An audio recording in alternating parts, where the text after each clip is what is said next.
Welcome to the 2025-26 school year. He's Peter Wagner. I'm Carlos Rodriguez, filling in for Brandon Medina, who's on paternity leave. Congratulations, Papa Brandon. And Mom's doing well, and little big sister too. So congratulations to the Medina family. And this is this new school year, Coach. Yeah, it's exciting, isn't it? It kind of came quick because we started a little earlier, not in athletics, but the school year came, which caused us to make some adjustments and things like that. But I also want to say congratulations to Brandon. We miss you, but exciting times. Proud of you, and hope everybody's doing well and enjoy the baby and all that with your family. So absolutely, can't wait to get you back. But Carlos is a pretty darn good substitute. So we're excited to be back with everybody. That's right.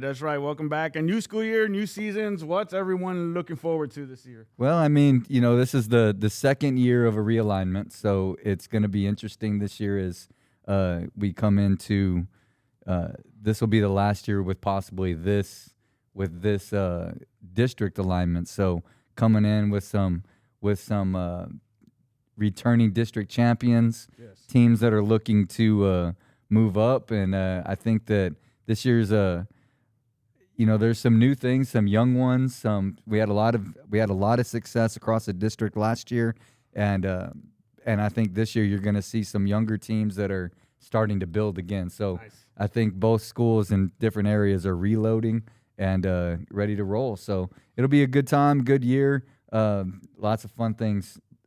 Looking forward to a lot of fun things. Yeah, actually, absolutely. And also, does realignment affect the middle schools? No, it doesn't. No, we're in the same conference all the time, and in the middle schools and things like that. But at the high school level, depending on the enrollments and all of that kind of stuff. So we'll be talking more about that as we throughout the year, because October is a big date, and then in early December we find out where we're at, and then in February they give us our districts, and so that'll be interesting. But before then, we just got started. We got football going on. This is the second week of football, so we start scrimmages at both Southwest High Schools at home on Friday. Sweet. And then Legacy is headed to Judson Veterans Memorial on Friday.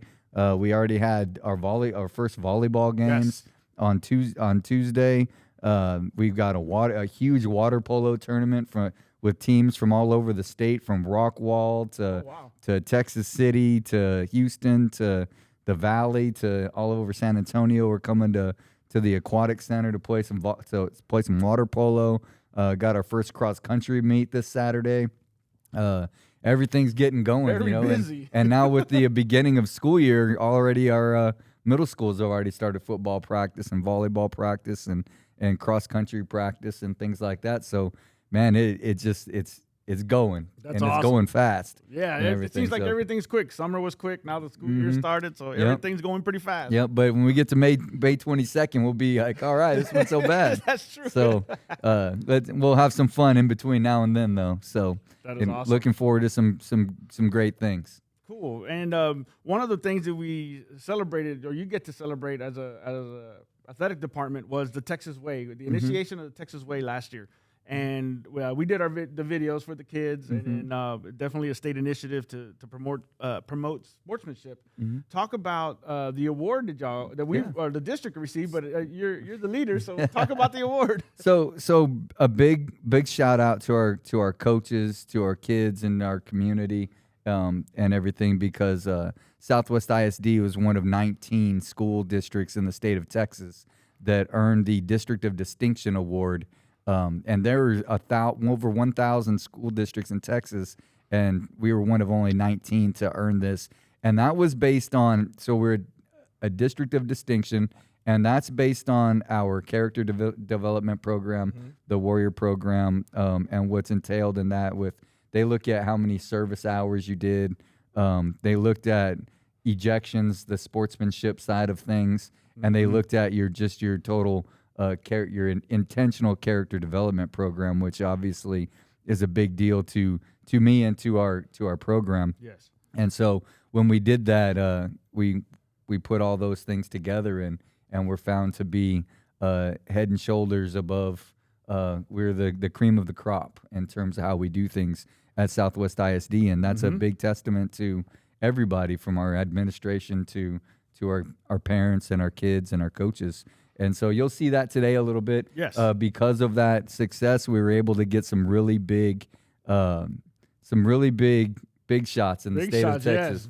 Yes. We had the Top leader tier of coaches. we had the probably three of the four most influential individual people in the state of Texas when it comes to athletics. And I say 3 or 4 because Joe Martin we had him on last year about the Texas way. Wasn't with us; he had to be somewhere else. But we had three of the most influential people in the state of Texas on our podcast, Yes. and talking about the Texas way. But we also got to include our top Titan and Dragon Warriors as well, and really include them and our kids in the discussion of the Texas way and things like that. So that was it was really cool, and as people will see the interview here soon, it was a really neat conversation. It was, and then the interaction, and the kids had great questions, and then back and forth, vice versa. So it was really cool to see the hard work that goes beyond what happens on the field or on the court. It's the behind the scenes and all the admin stuff and things that you do too that make athletics what it is, and the opportunity it gives the kids. Right, and our big thing in athletics is that we look at two things. Simon Sinek talks about the infinite game, and the infinite game is really the game of life, like how you do things, the way you see the world, and the actions that you take and the choices you make and things like that, versus the finite game, which is there's a definite beginning and an end, and there's a score, there's a winner and there's a loser to a degree, and we talk about that a lot in athletics in terms of we coach both. Yes. Especially in high school and middle school, because you're not recruiting, you're getting what comes to you, and our goal is to make them the best people and give them the best opportunities to succeed in life when they go forward. And so we really focus on both using sports or the finite game to teach life lessons, the infinite game, which is not something. That's not a revolutionary idea of any kind. We've been doing that since the beginning of high schools and public education in the way we know it since the 1920s. But at Southwest ISD, we take it to another level in how we track how well we're doing, and how we celebrate and really make it a very intentional process. And that's what made the Texas Way Award come through. And I think that's pretty exciting. You know what I mean? I think, and it's kind of a little bit of a long discussion. So I think maybe our guests do it best. Yeah. You know what I mean? Yeah, dude, and absolutely. So excited about that. And maybe we turn it over to them. What do you think? I want to thank everybody for being here. Welcome to the first Scoreboard Podcast of the year. We are excited because we got some really big guests today to join us to talk about our second year of the Texas Way. Last year, Southwest ISD was the one of 19 school districts in the state of Texas to earn the award of District of Distinction from the Texas High School Coaches Association, the Texas High School Athletic Directors Association, and the UIL. And we're very proud of that. And so we want to talk about how we're going to build on that momentum this year. And so with that, we have Rusty Dowling, the Executive Director of the Texas High School Athletic Directors Association, Glenn West, the Assistant Executive Director from the Texas High School Coaches Association, and the Athletic Director and the guy that runs the whole thing, Mr. Coach Ray Zepeda from the UIL. I want to thank you guys first for being here and joining us. You guys are really busy people, and it's really exciting that you joined us. Happy to be here. Yeah, thank you. Appreciate being here. Thank you for the invite. Appreciate you guys. And then with us, we have 4 of our top warriors from Legacy High School. We have Milagros Robles Martinez, and then we have Monica Wilson from Legacy, and then at Southwest, we have Jesus Angel, and we have Seth Griffin are here as well. And some neat things about them is Miracle is a basketball player. She's on the football field right now as a trainer. She's played some softball. She's a power lifter, all of those types of things. And then Monica is part of our two-time defending district champion team tennis team and the captain of the team. And so we're excited to have you guys from Titanland. And then Jesus Angel, a part of the team that went to the state championship last year, soccer team.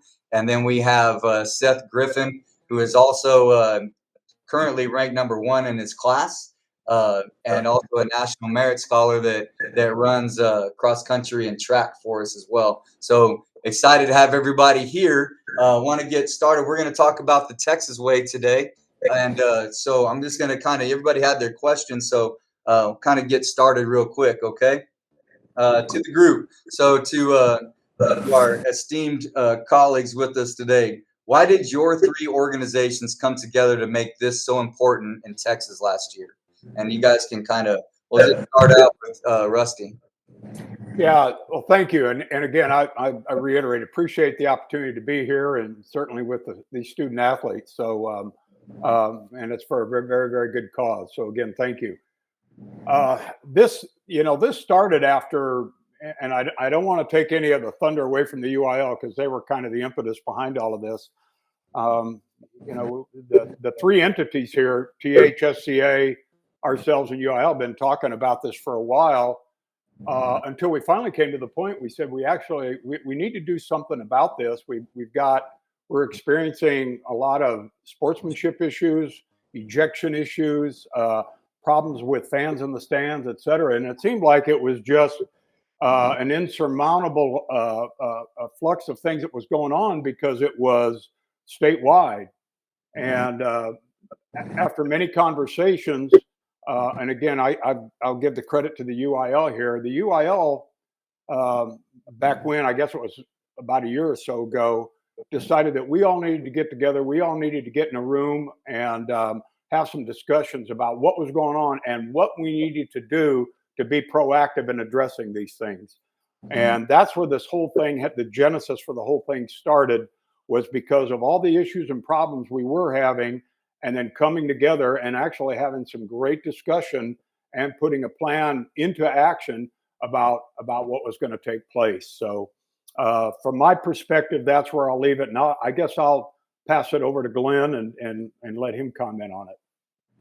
Well, thank you. And as Rusty said, very, very happy to be here today. I think it's a great opportunity to get together. I would agree with what Rusty said in the beginning. And I think when we look at this, we feel very strongly that public school athletics just is one of the greatest things that we offer, not only in our schools, but in our communities. And, the things that you teach in athletics is you teach how to compete, how to overcome, how to be a part of something that's bigger than yourself. And then another part of it is respect. And we realized, and I put a lot of this back on Ray, that Ray came to us and said, look what's happening. Look what's happened over the years, and it's getting worse. And I think just a lack of understanding respect and not just the athletes, but the coaches and the fans together. So I think it was something that we came together with Stephen Mackey and as Rusty said, got into a room and said, we can put something together and make a difference. And we think we can, and we think we have. So just to add on there, and I think it's important to say, I think that, Glenn just mentioned about our role in this process. I think that our role critically was that we were the keeper of the data. So we would see what was happening all across the state. Teach, but your students might not. I've been in this job for 2 years, but I had been on the job for 2 months when I saw the ejection data from the previous year, when I was just now coming on board. And to be quite honest, I was astounded by how bad the outcomes were for student behavior, really coaches, fans. And I felt like that wasn't sustainable. And most importantly, I didn't feel that it reflected the best of what Texas athletics needed to be. It didn't reflect quality outcomes for students. And to be quite honest with you, as a coach for over 20 years and somebody that's been in this field for 30 years, I just felt like I was going to do what any good coach would do, which is to make an adjustment, seek help. And this problem was really beyond the UIL, and we needed help. And luckily, THSCA, THSAA, and Stephen Mackey's organization really, I think, answered the call beautifully and came up with the Texas Way, and we're very, very thankful for that. Awesome. So piggybacking on that, Coach Cepeda, from the UIL's perspective, was it a success? And can you share some data that illustrates that? I think it's absolutely was a success. We were frustrated because we felt like initially in my first year being here as the athletic director that we could talk about this and create great awareness with coaches and talk about the need for improvement, and then that would lead to improved outcomes. And that simply just didn't happen in the 23-24 school year. So that led to this meeting that you heard Rusty and Glenn talk about. And so the Texas Way was implemented this last school year in 24-25. And we think for the first year, it was an outstanding success. We saw the first reduction in ejections across all three groups that we tracked, students, coaches, and spectators, probably the first time that we've had any type of reduction since the year that we returned from COVID. And you could say that maybe our improved outcomes that year was due to the fact that everybody was back from COVID and just thankful to be playing again. So to see a 13% reduction in student ejections, a 12% reduction in coach ejections, and a 28% reduction in spectator ejections in the first year of implementation, I think is noteworthy, outstanding. And when we had been seeing double-digit increases year over year, I think that to have these types of reductions was significant, something that we're proud of, and I think it sets the bar very high for us as we're entering year 2 to try to do even better. I think it gives us a glimpse of what we can do because we achieved those results with really 50% of the state being engaged with the Texas Way. Awesome. Yeah, and I think that we felt that as well. Just getting the word out and creating those expectations that everybody was doing this was pretty good. I think one of the things that we heard from coaching school too was 90-something% of the ejections last year were from school districts that were not engaged in the Texas Way, something like that. Is that right? That's correct. Yeah, that's exactly right. So when you think about what that says, if we had 50% of the state participating in the Texas Way, that means the remaining 50% of the state, half of our state was responsible for 90% of the ejections that we had. That just, I think, really, again, if I don't know why we wouldn't participate, but if I wasn't maybe on board, I would only have to hear that stat one time to suggest I really need to be a part of this and to see if it can make a critical difference in my student outcomes. Mm-hmm. Absolutely. I think, and we'll get to this here in a little bit too. So, but Coach West, kind of moving into, we really want to use this podcast today to kind of really jump on the momentum that was built, especially at Southwest ISD, being that district of distinction. So we want to jump on that momentum. What is the THSCA asking coaches, kids, parents, and communities this year to build on that momentum from last year? Well, I think first of all, as Ray stated, less than 50% actually were engaged. And so there were different school districts that actually signed up, but that's all they did. And so our job right now is identifying who they are, what school districts actually did not sign up at all, and how can we effectively get them to join. And part of that is just through constant communication and sending stuff out from our office is one thing. And talking about it every time we get in front of a group. But then secondly, being able to go back and ask the hard question and find out, why aren't you getting involved? If you're not, why not? Why would there be a reason not to? And then for those who are signed up, how can we get them actively engaged? And actually, Stephen Mackey can go back and look and see who has been reading the material and what they've been doing. So there's accountability there. And I think it's awareness that it's not just something that we're putting out there for show or for one time or to say check a box, say we're doing something, but to actively try to make a difference. And that's what we're after. Awesome. Thank you. Coach Dowling, what is THS ADA asking our district athletic departments to build on last year's momentum? Well, I think it was interesting when we first rolled out the Texas Way, and certainly with athletic directors around the state, it was a great idea. They loved the pillars, they loved the descriptions of the Texas Way, and then the question came around and go, okay, what are we doing? How are we addressing this? What's the actual teaching part of this or the instruction part of it? And that was interesting from my perspective to see that throughout the year, because you could see maybe what they did in the Rio Grande Valley might be a little different than they did in Dallas, might be a little different than they did in Houston, but it was always revolving around the three pillars of the Texas Way. Some had a big focus in the classroom on this. Some had a big focus on the basketball and the volleyball court. Some on the football and soccer fields. There were a number of school districts that I think did like Southwest ISD did, and did a lot of video stuff and put it up on the video boards before the contest. There were some school districts, or some campuses rather, that prior to a soccer match, the athletic director or the coach got the microphone and had a discussion with the parents about it and talked about what the Texas Way was. So there was a lot of different ways that they rolled it out that first year. And then, and actually just yesterday, I was down in the Valley at a region meeting of athletic directors. And one of the discussions down there was, we've had a year to go through the Texas Way.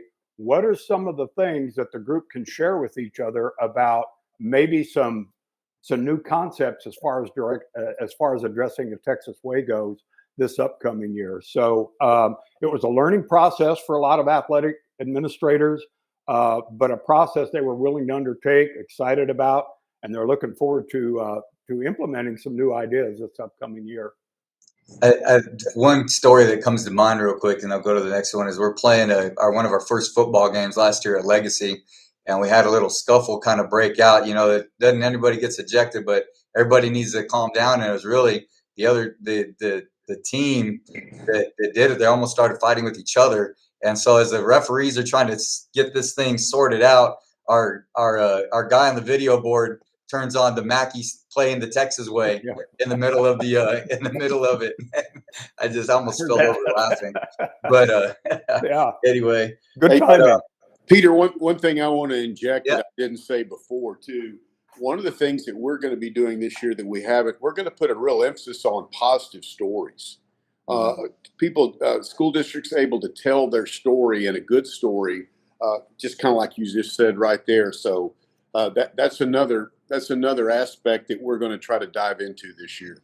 And I think another one, I texted Ray last year. We were playing in Lockhart, I think, at our JV game, and one of our kids was about to lose his mind on the football field and literally took himself out of the game. And the coach is like, you need to get back in there. He's like, Coach, if I stay in there, I'm going to rip that dude's head off, and I'm going to like da-da-da-da.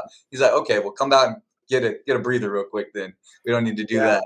I think I remember you saying he said he couldn't play the Texas Way at that moment. So, exactly.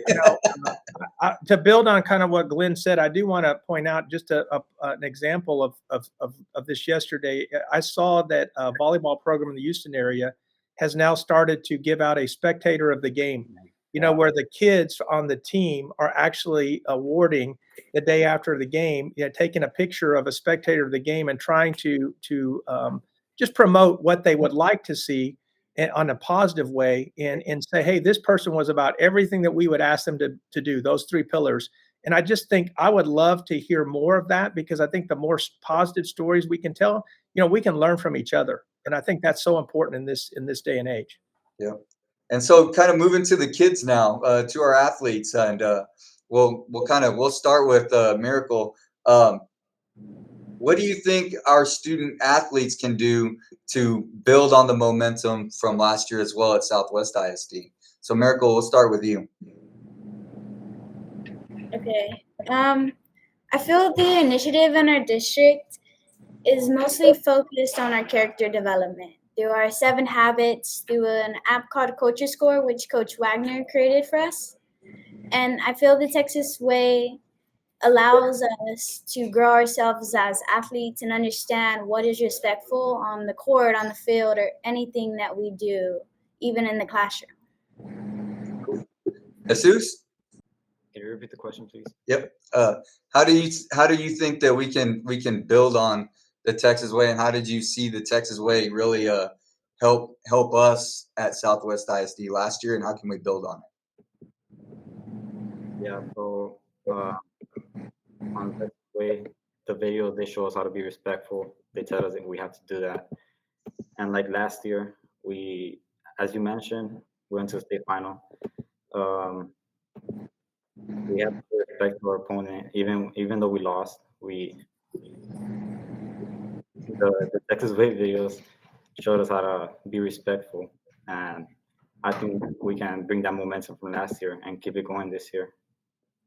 Thank you. Monica? So the Texas Way really helps us, and I believe if we continue to show the Texas Way and we continue to live by the values of the Texas Way, or the pillars, as we said it, it would show us how to respect them, and it would continue the momentum of what we believe in for our athletes, basically, and how we should respect others, even though we play the same game and we both have the same responsibilities and we go back home. We have everything the same, but it's how we choose to be and how we choose to represent our sport and how we choose to expect and respect others in those times. Awesome. Thank you. Seth? So personally, for how the momentum growing last year and what I get from the Texas Way is a lot of like trying to create more unity within teams. And I saw a lot of that, especially whenever we would do our service events, like at the high school, when we had certain, like if you were a Dragon Warrior, then you got to go and hand out turkeys to the school staff, right? And that really created a lot of unity in the teams.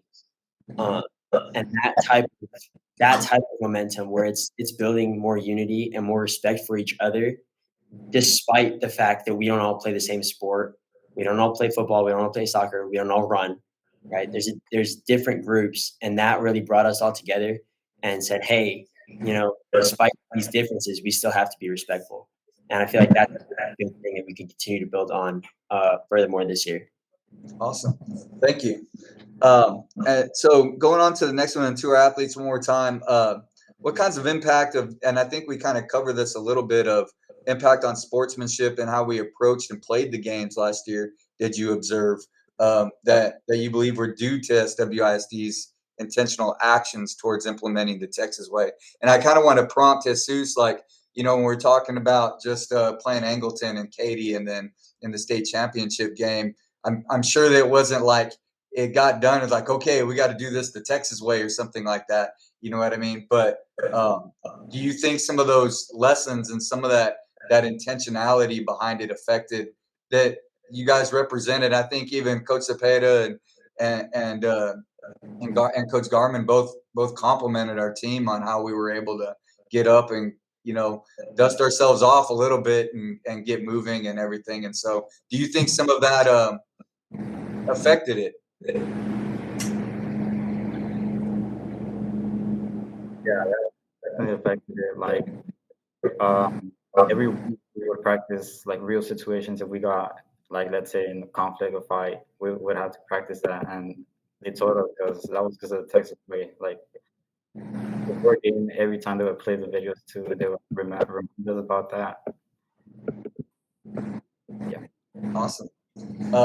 Seth, do you have any kind of specific story where it might have been effective? Yes, actually. With racing, a lot, like at the start, there's a lot of tripping hazards and people like push and shove and knock you down. And I remember distinctly this last track season, whenever I was set up to have a new PR, a new great race, and at the start someone tripped me and I tore up my left shoulder, my left knee, whole like left side was just battered and bruised. I was really irritated. But I had to take a step back and I don't want to do that to someone else because I know how it feels. And I feel like that definitely came from learning about the Texas Way through like the new curriculum and culture score. Cool. Monica? Well, I would say for sportsmanship, it definitely has impacted sportsmanship for tennis, because tennis, there's no refs, there's nothing. It's just you and your teammate. So it's just us trying to agree on scores and all that. One thing is that I would bring up would be my tennis team. We're good, but like whenever we lose our cool, we lose our cool. So there's like rackets being thrown and all that. But I will say last year there was a lot more racket throwing than there was this year. So like our teammates, our coach tells us every single day, like we're doing the same thing, we're competing for the same sport. We all have the same competition in our minds and everything. So we need to respect the same person. What we expect for being respectful, we should respect to the next person, like in front of us, because we shouldn't be like saying, oh, you're bad, or oh, this, or oh, that, and making excuses in our minds of why we shouldn't be going against them. We should just fully be respectful to them, no matter the time, no matter the place. Awesome. Now, Miracle, I have a separate question for you, because basketball is the one sport that didn't go down. And so what do you think we can do better in basketball to help us drop the issues using the Texas way? So, as y'all all know, basketball is a very physical sport and can get heated most of the time. I do think having the Texas Way videos before the game kind of help with that, but it's only when they're played. During the games is when it gets most heated, and at those times, we don't always have a reminder that we need to be respectful. And so maybe if we can have the videos playing like during our half times or during our timeouts or something, just to keep that reminder going that respect has to go both ways for our school and our opponent. Ray, did you want to add anything about basketball? Yeah, I'd have lots to say about basketball. Basketball is a wonderful game, and I think that Miracle just said it right. It's a physical game. There's a lot of contact. The referees are put in a tough spot because you can call a foul probably every possession, but you can't call a foul every possession. The spectators are right on top of the court. The competitive atmosphere is just different in basketball. And so I do think, and we have asked school districts and basketball programs to have a specific basketball plan heading into the school year, because we have to acknowledge the critical differences that are there. The one thing, I was listening to the students very carefully. I mentioned at the outset of this, I only get to listen to grumpy adults anymore. And so when students talk, I try to really listen to what they're saying. One of the things that I heard being said is, hey, sometimes it's hard for us to remember the things that were taught in the video at the beginning of the year. And I think next question deals with the next iteration of the Texas Way. And as we met to assess kind of the positives and the successes and how we could be better with the Texas Way in year 2, is we acknowledged that there needed to be regular engagement with Texas Way curriculum. And one of the things that I'm going to be looking forward to is that Stephen Mackey and his organization is going to be releasing a mini lesson each month so that students and programs can engage with this on a month-by-month fashion. And that's what we do as athletes and coaches, right? We get reps and we practice and we talk about it.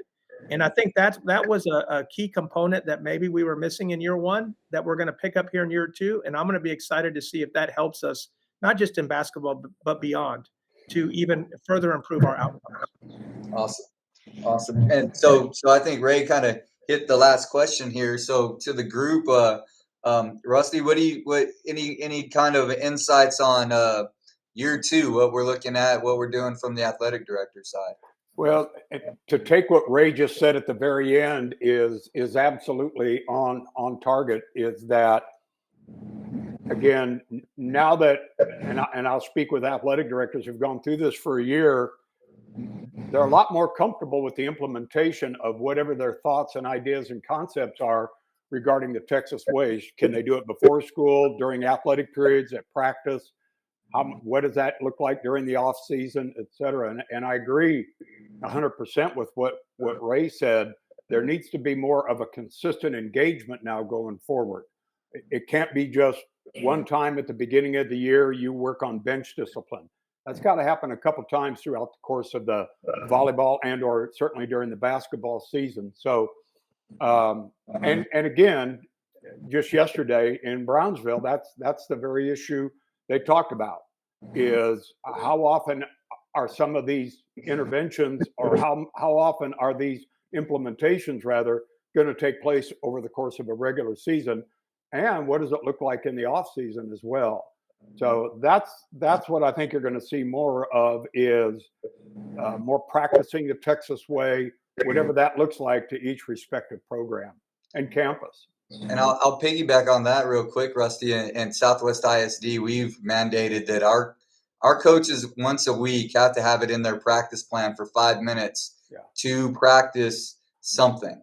And so one day it's going to be bench protocol for a fight that happens on the court, but we've had it to where a fan has jumped out of the stands, ran across to go after somebody else's kid.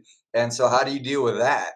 From what do you do with lightning to active shooters? So we've got a slew of things that our coaches practice, but we expect them to practice 5 minutes every week, and they have it documented in their practice plan. So just to kind of share that, our coaches do a great job with that. Glenn, what does the THSCA see in the future for Texas Way?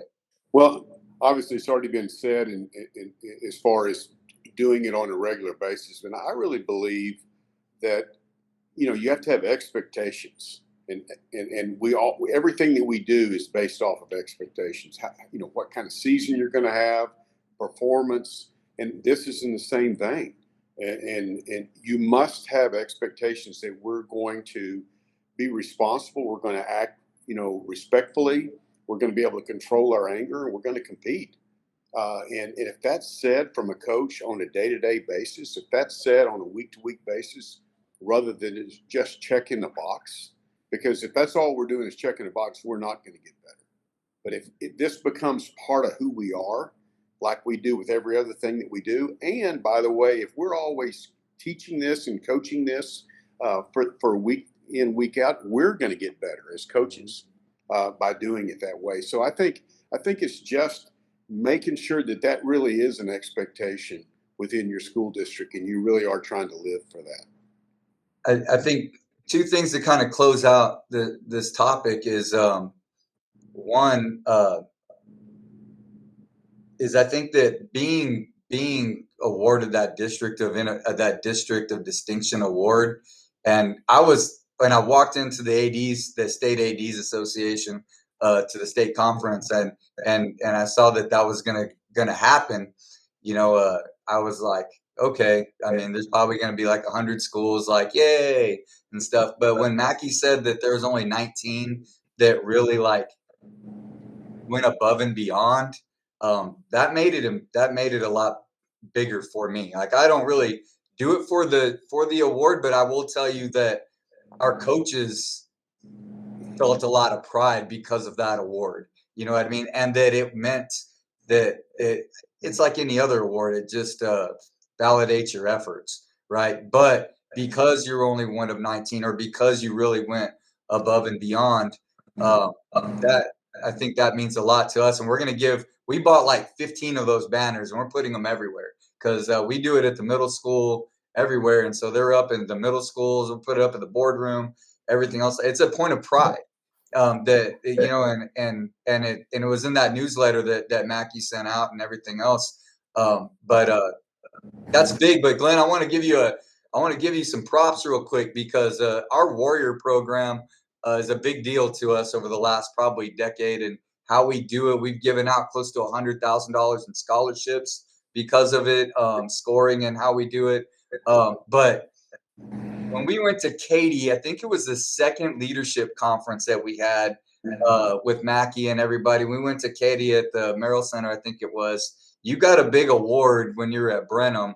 I don't remember what it was, but it was like the Cubs, where you guys all came together and you did that stuff. And I took that back to our football program and started doing some of that stuff when our football players were going to games, and we were doing service events. And then when I was able to blessed to be the AD to both of our high schools, I started to build to where we got today. And you know, it's as coaches, you don't always get to see Coach Mack that used to coach basketball for us a while. He talked about our living trophies and stuff like that. When you see these kids do great things, and so that was one thing for you, sir. Our Warrior program really was by the seed that you planted in that leadership conference. So I just want to tell you thank you.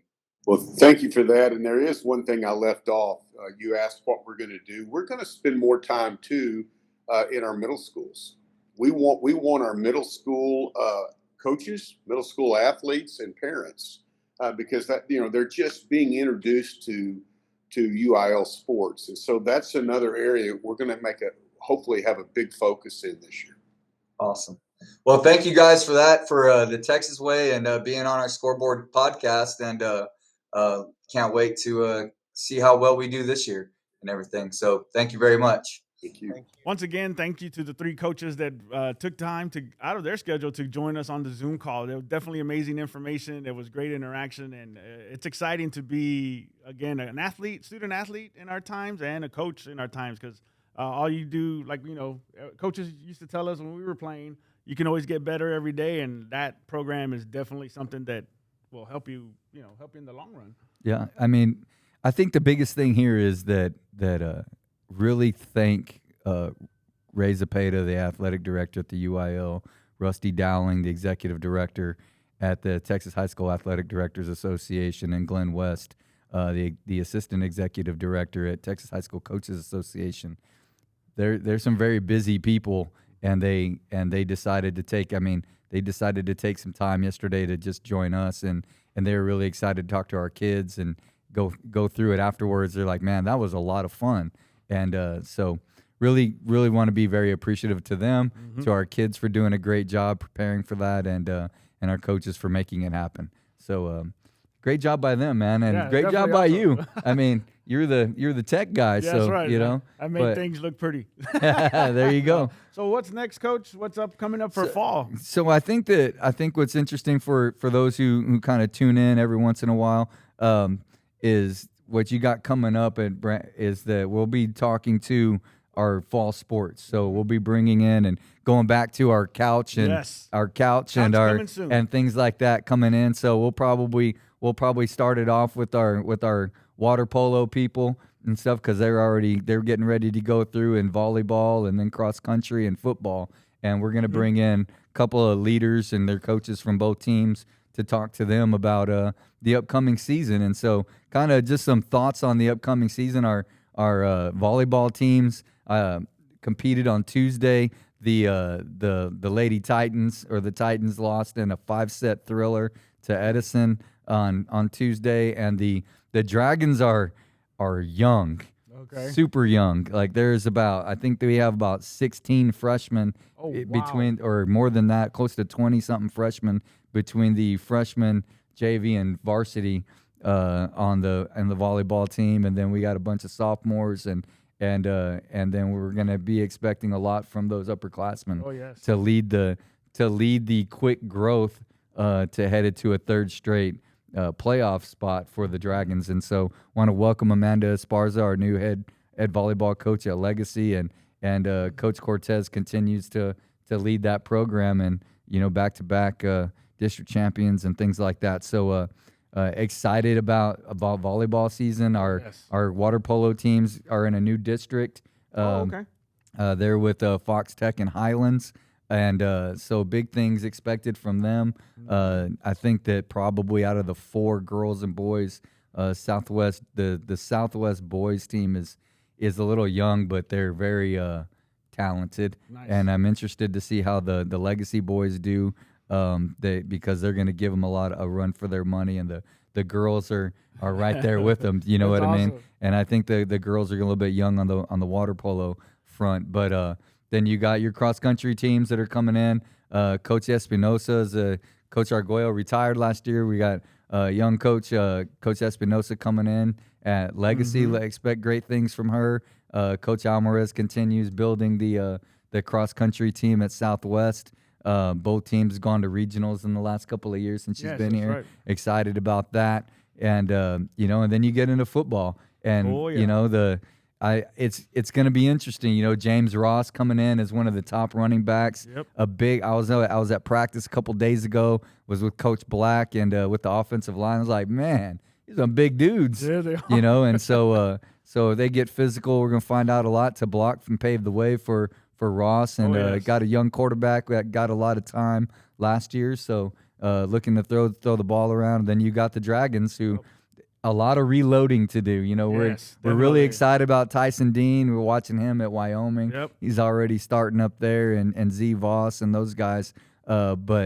But now you got to move on. That's you know right. what I mean? And I think there's a really good young class coming for the Dragons as well. But lots of growth to do between now and then. And as I was talking to Coach Franco, as he said, we're going to be the worst in the next 3 weeks than we'll be all season. Just getting everybody, used to the speed of the game and things like that. And they got a big opponent. You know, it's the first time they haven't done spring ball, so that they got their first scrimmage on Friday against O'Connor. You know, so that's going to be a good test for the youngins right off the bat. So looking forward to meeting with those people over the next few weeks, getting their takes on the season and following them through the season and going from there. So excited to be working with you for a few weeks. That's right. You know, Brandon, we're excited for you, and when you get back, we'll be happy to have you back.